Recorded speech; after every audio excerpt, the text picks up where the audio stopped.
dhe janë të edhe Sërbë. Sidomos ato kanë qenë vikendet të gjytis, të cilë kanë ardhur në kodrat e Sarajeves dhe kanë gjuajt me armë me snajper.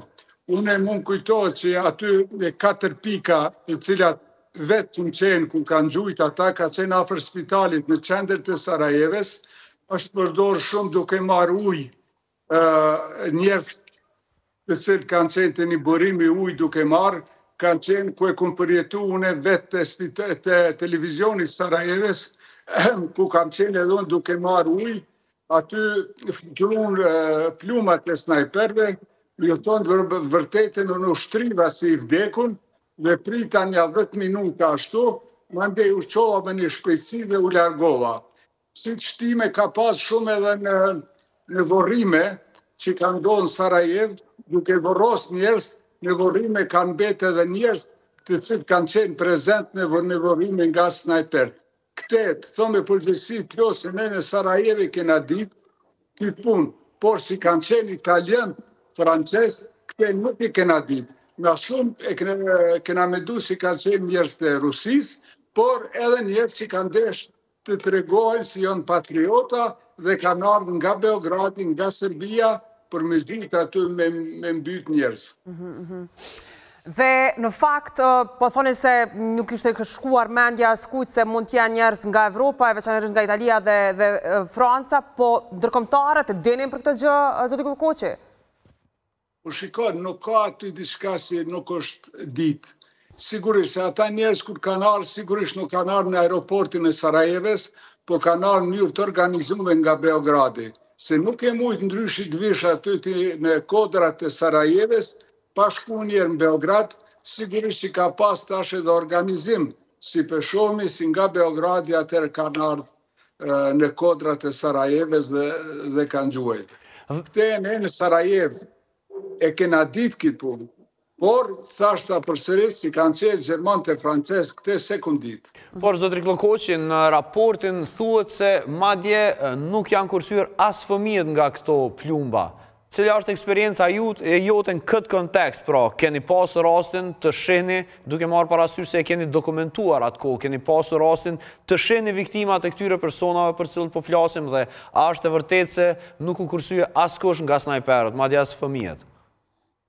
Jo, aty kursim Sarajev nuk ka pas, ato kanë qenë gjuajtje si të them një bunar, se Sarajeva ka qenë e rrethekume, unë i tërgova vetëm disa pika, ku ka ndodhur për shembull afër spitalit në Sarajev, në qendër ku ka qenë i hapësirë që është pa nga kodrat dhe kanë gjujt. Vetë fakti si tregon sa mi fëmijë kanë vdekur në Sarajev, ajo tregon si do me thonë nuk ka pas aty dallim fëmijë, non, bab, kush është. Mund kujtohet edhe një rast kur ka qenë një prind me fëmijën 2 vjeçar. E ka pas në dorë, ka qenë një farqetësie në Sarajev dhe aje du hera parë që del nga shtëpia me shetit pak fëmijën dhe aty për aty ja vrasin fëmijën edhe aji me jetë gjallë.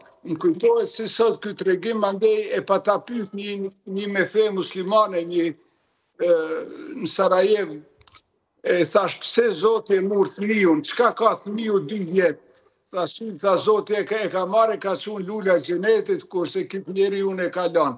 Do me thonë aty nuk ka pas dallim. Tash këtë raportin e mediave botërore, për ndëgjoj si me vra fëmijën ka qenë çmimi i madh. Dhe thëmë, nuk të ta zbuloj një sen të re, në që se thëmë si njeriu është inteligjenca ma e fort, veç është edhe shtaza ma e fort.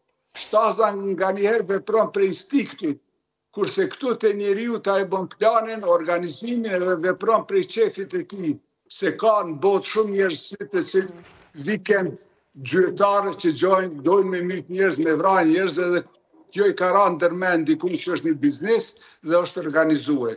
Kurse këta të Serbis kanë ardhur gjithmonë shtuneve dilleve për me gjujt nga Sarajeva dhe për të treguar se sa patriotat mëdha janë.